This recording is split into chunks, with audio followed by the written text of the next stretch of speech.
네, 안녕하세요. 주식은 역시 끼리끼리새 끼리씨입니다. 안녕하세요, 여러분들. 자, 오늘부터는 바로 내용으로 들어가도록 하겠습니다. 어젯밤 뉴스 확인해보도록 할게요.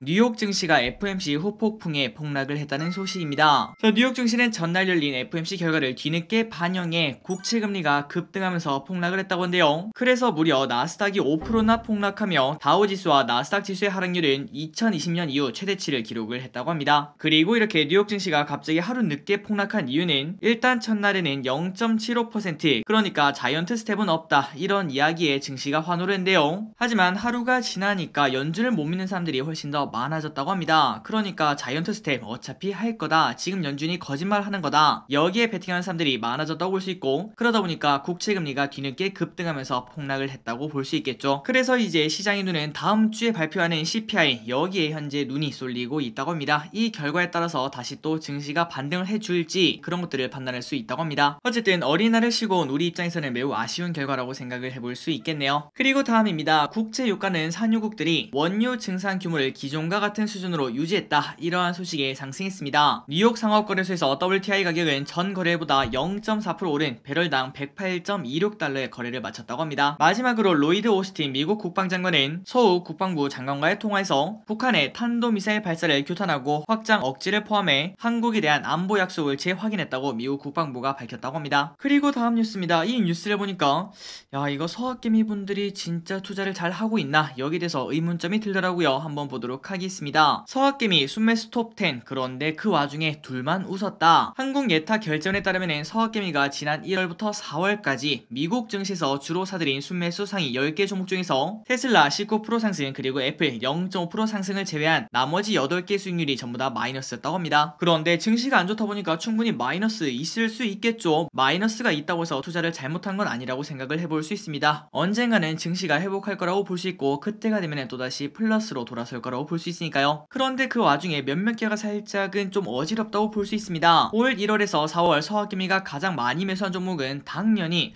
테슬라 아니면 애플 아니겠어 이런 생각을 해봤는데요. 그런데 그게 아니라 나스닥 100 상승률의 3배만큼 수익이 나는 TQQQ 이걸 매수했는데 그 결과가 매우 끔찍합니다. 이 종목의 수익률은 무려 마이너스 28.4%로 저조한 편이라고 합니다. 그리고 이는 4월까지고 5월 들어서는 더 하락할 수도 있겠다 이런 생각 해볼 수 있겠죠. 그리고 플러스 2등은 또 어딘가 봤더니 야, 이번에는 역시 테슬라 아니면 애플이겠지 이런 생각을 해봤지만 그런데 2등 또 아니었습니다. 2등은 바로 SOXL 그러니까 필라델피아 반도체 지수를 3배 추종하는 ETF인데요. 이것도 마찬가지로 최근 들어 증시가 좋지 않기 때문에 마이너스 20.7%로 하락폭이 크다고 합니다. 그래서 일단 여기까지 봤을 때 일단 저기서는 조금 놀랐습니다. 물론 이렇게 지수를 3배를 추종하는 그러한 ETF가 상위 탑10 여기에 들어가는 건 인정을 하겠지만 야 아무리 그래도 그렇지 어떻게 1등 2등 둘 다 차지하냐. 저기서는 개인적으로 이걸 딱 봤을 때 보통 서학개미 분들은 조금 더 스마트하게 배당주를 투자하거나 아니면은 성장주 좋은 성장주에 투자하거나 예를 들면은 애플 테슬라 이러한 기업들이 있겠죠. 혹은 미국이 주는 안정감 이런 것들 때문에 미장을 선택했다고 생각을 해봤었는데 하지만 순매수 1등과 2등이 그냥 QQQ가 아니라 TQQQ라는 거는 조금은 충격이 아닌가 이런 생각 해볼 수 있을 것 같습니다. 개인적으로는 코로나 때 주가가 쭉쭉쭉 떨어질 때 그때 개인분들은 레버리지만 줄창 샀었거든요. 그리고 그 반대로 증시가 또 반등할 때는 곧버스만 엄청나게 사는 그러한 흐름을 나타냈었는데 마치 2년 전에 그러한 장면이 지금 현재 눈앞에 조금 보이는 게 아닌가. 어쨌든 당연히 3배짜리 레버리지 좋은 결과 있기를 바라며 아니 당연하게도 좋은 결과 있겠죠. 하지만 우리가 지금 생각했을 때 삼성전자 1배짜리 아니겠습니까? 그것만 투자해도 머리가 빠질 것 같은데 그런데 그 와중에 3배짜리가 만약에 조금은 하락폭이 크다면은 과연 그 정도 하락률에도 내가 버틸 수 있을까 이런 생각은 꼭 해봤으면 좋겠습니다. 그리고 가장 중요한 거는 바로 이러한 레버리지는 시간이 지나면 지날수록 계좌가 녹기 시작한다는 거 다들 알고 계실 거라고 생각합니다. 어쨌든 서학개미 분들은 꼭 좋은 투자 하시길 바라며 개인적으로는 TQQQ 그 다음에 SOXL 여기에 투자하는 거는 조금은 위험한 투자가 아닌가. 결국 이번에는 성공을 하더라도 언젠가는 한번 진짜 끔찍한 하락을 볼 수 있을 수도 있다 이렇게 말씀드리고 있습니다. 그래서 지금까지 개인분들이 가장 많이 사랑하는 미국 주식 1, 2등이 성과가 안 좋다는 걸 확인했는데요. 그런데 이는 미국뿐만이 아니라고 합니다. 우크라이나 사태와 금리 급등 등이 글로벌 증시를 끌어내리면서 하면서 세계 각국 증시 주식들의 가치도 감소하고 있는데요. 올해 들어 독일 증시 보유 금액 1위인 딜리버리 히어로는 65.7%나 폭락했으며 홍콩의 간펑 리튬은 마이너스 26%, 중국의 항서제약은 마이너스 41%, 프랑스 루이비통은 마이너스 17% 등 일본에 상장한 넥슨만 32% 상승했고 대부분 큰 폭으로 하락을 하고 있다고 합니다. 그러니 딱 이것만 봤을 때는 개인분들이 많이 사는 것들은 조금은 하락폭이 크더라 이렇게도 생각을 해볼 수 있을 것 같습니다. 저 서학기분들 이 세상에는 절대라는 거 그리고 무조건이라는 건 없다는 거 한 번 더 생각하시고요. 꼭꼭꼭 안정적이고 좋은 투자 하시길 바라겠습니다.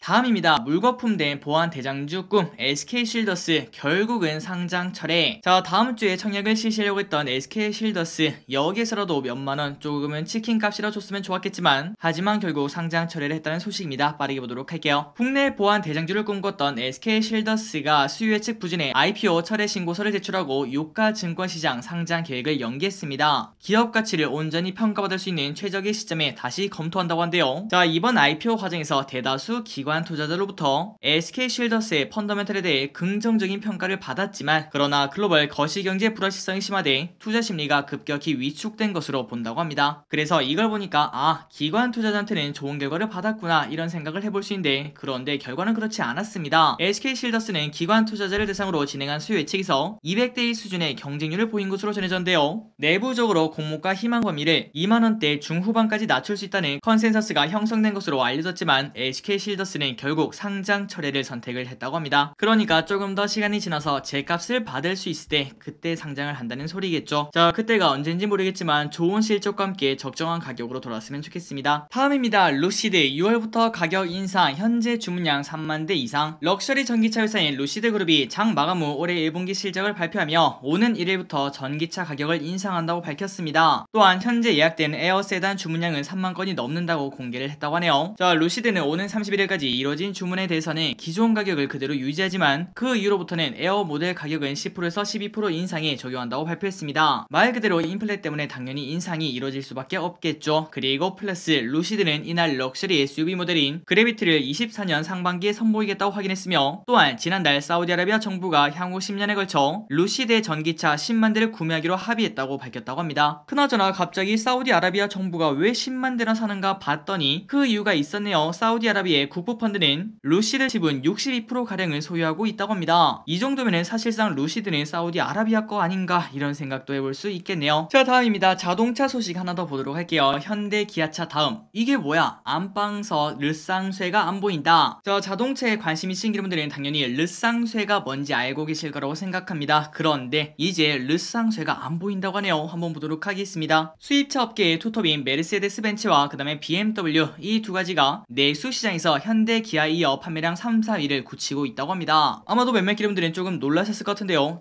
아무리 그래도 어떻게 르쌍쇠가 3등, 4등이 아닐 수가 있냐 이런 생각을 해볼 수 있는데 그런데 이 르쌍쇠, 르노코리아, 쌍용자동차, 한국GM 그러니까 쉐보레죠. 이 세 가지 자동차 업체는 지난해 처음으로 추월당한 뒤 회복을 현재 못하는 중이라고 합니다. 그러니까 작년에도 그랬는데 올해도 그랬다는 소린데요. 과연 올해는 어느 정도 차이가 나는가 봤더니 1월에서 4월 누적 판매량도 벤츠와 BMW는 각각 25,000대, 24,000대로 둘 다 2만 대를 돌파했지만 그런데 르쌍쇠 3사는 각기 1만 대에서 1만 9천여 대로 1분기보다 벤츠, BMW와 판매 격차가 더 벌어졌다고 합니다. 그러니까 이제는 현대, 기아에 이어 벤츠, BMW 1, 2, 3, 4등이 정해졌다고 볼 수 있겠죠. 그렇다면 갑자기 이런 일이 일어난 이유가 뭔가 봤더니 코로나19 사태가 터진 후 경영이 어려워지자 르노그룹은 국내 R&D 비용을 절반가량 줄였고 쌍용차도 마찬가지라며 현대, 기아에 대적할 경쟁력 있는 신차를 내놓지 못하다 보니까 계속 밀리고 있는 것이라고 진단을 하고 있다고 합니다. 이 부분은 어쩔 수 없다고 생각을 해볼 수 있겠죠. 그리고 앞으로도 신차가 지속적으로 나오지 않는다면은 사람들의 외면은 갈수록 심해질 거라고도 생각을 해볼 수 있습니다.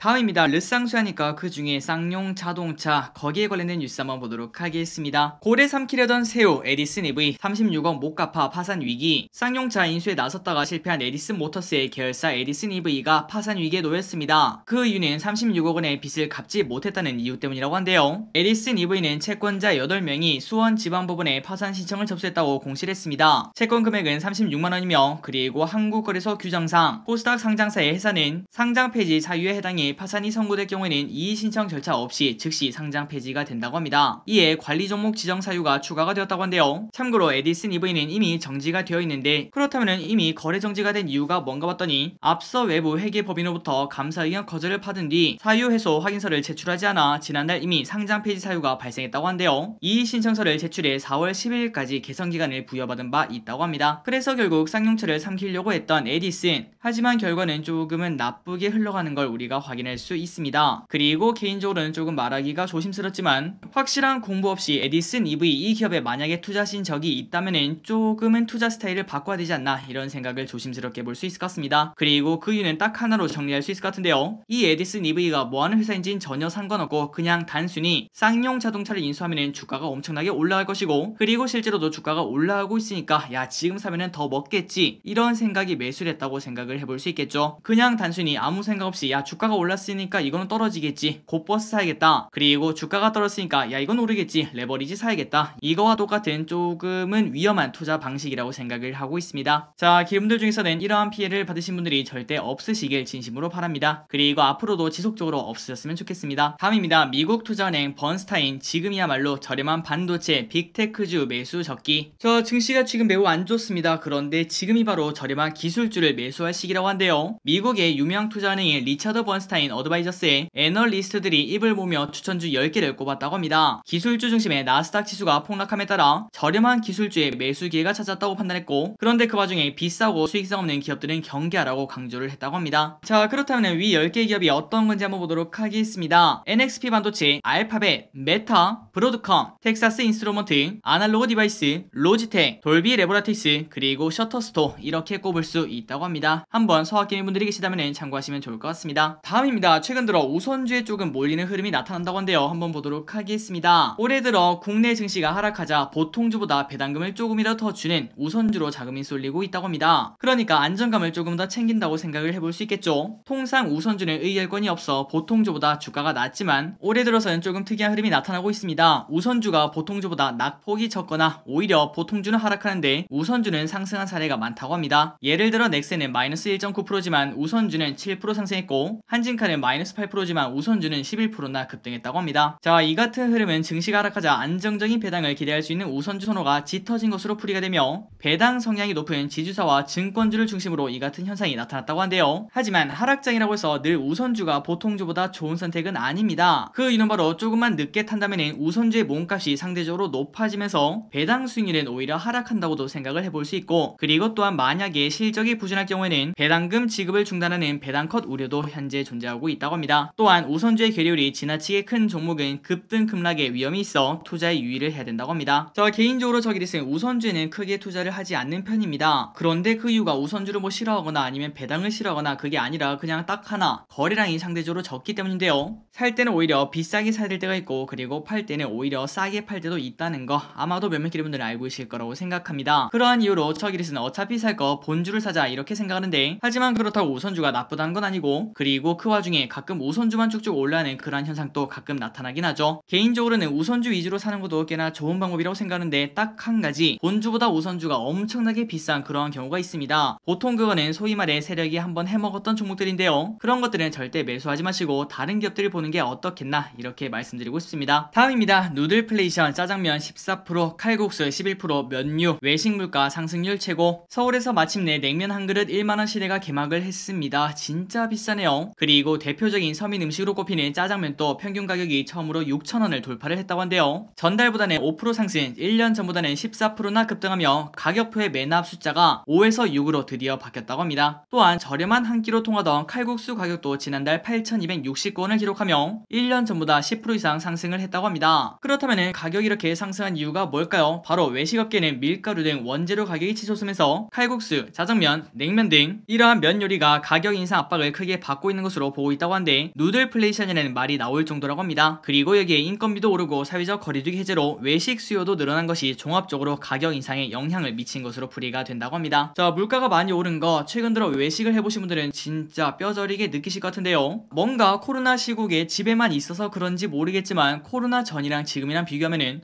야 이렇게 바뀌어야 되나 싶을 정도로 많이 바뀌고 있는 것 같습니다.